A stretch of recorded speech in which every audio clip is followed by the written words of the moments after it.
Lulu Balewa was born on January 21st, 1988 in Uganda. She had two older brothers, a mother, and a father. She grew up living with her parents and grandparents in a hut. Both her parents were hard workers. They both worked long hours doing hard labor with little pay. She was born into a family that suffered in the poverty cycle. As Lulu got older, she began to do chores around the house. By the time she was 5, she had to help do the laundry and clean the house. Most days, she would wake up at 6 a.m. and start preparing for the chores she will have to do for the day. Lulu didn't get many chances to play because there was always something for her to do. She also had to do her brother's chores because her family didn't think that they were capable. Lulu longed to go to school. She watched her brothers leave for school every morning for 7 years until she was finally able to go. When she started to attend school, she woke up at 4:30 every morning to do her usual chores. She would go to the well and fetch some water and then mop the floors, wash the dishes, and prepare food for her family. Then at 7:30, she would start walking to school. Sometimes Lulu would be late to class because she didn't finish her chores in time, and the school would send her home when she arrived late. Other than that, Lulu was an extraordinary student. She excelled in many of her courses, especially math and science, and loved to read. Everyone thought that she would have a bright future ahead of her. Lulu's dream was to become an astronaut. She wanted to be the first woman to fly into outer space in an African spaceship. She wanted to explore the world beyond the skies and walk in space. Her love for science bloomed as she learned about the outer space and the different planets. Lulu knew that if she studied hard, she would be able to fulfill her dream one day and make her family proud.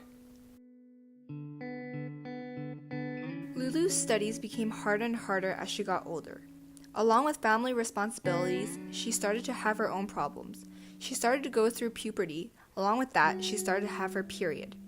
She could no longer go to school when she had her period because there was nothing she could do to contain the blood. Her family could not afford any menstrual products. At first, she didn't think much of it, but after missing a fifth of her education every month, she started to fall behind in many of her classes. Her joy for school slowly died as she found it more and more difficult for her to learn in school.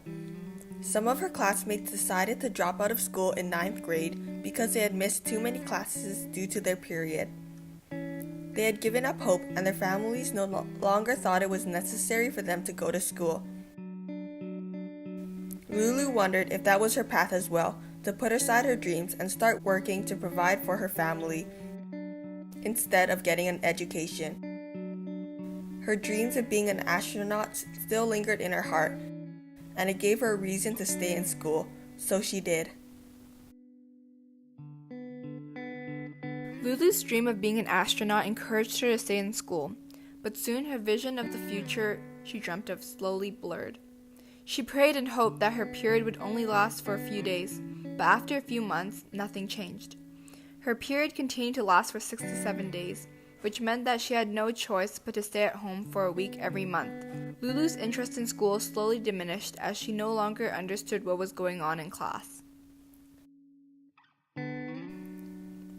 Her parents also encouraged her to give up on her school as the fees got higher and her grades got lower. After barely passing 9th grade, Lulu made the hardest decision of her life, to drop out of school. With the classes she was missing and the responsibilities she had at home, she had lost hope in her education. After dropping out of school, she found a job at a farm and later got married to her neighbor's son.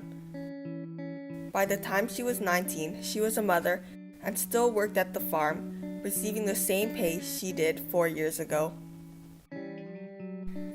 Lulu's struggle to stay in school affected the rest of her life. Education forms a foundation for one's life and is a human right that everybody should receive. 89% of the population in Uganda also lives in poverty just like Lulu and her family. In most third world countries, over 50% of the female population cannot afford sanitary products. This is also a problem in developed countries closer to home. Over 1.2 billion women across the world do not have access to menstrual products or a sanitary place to use them. 88% of young women around the world do not have access to proper menstrual products. They either lack a consistent supply of products or have none at all.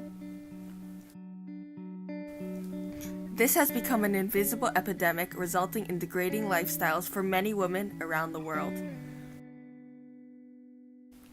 We chose to help support some of these girls with a sustainable, long-term solution.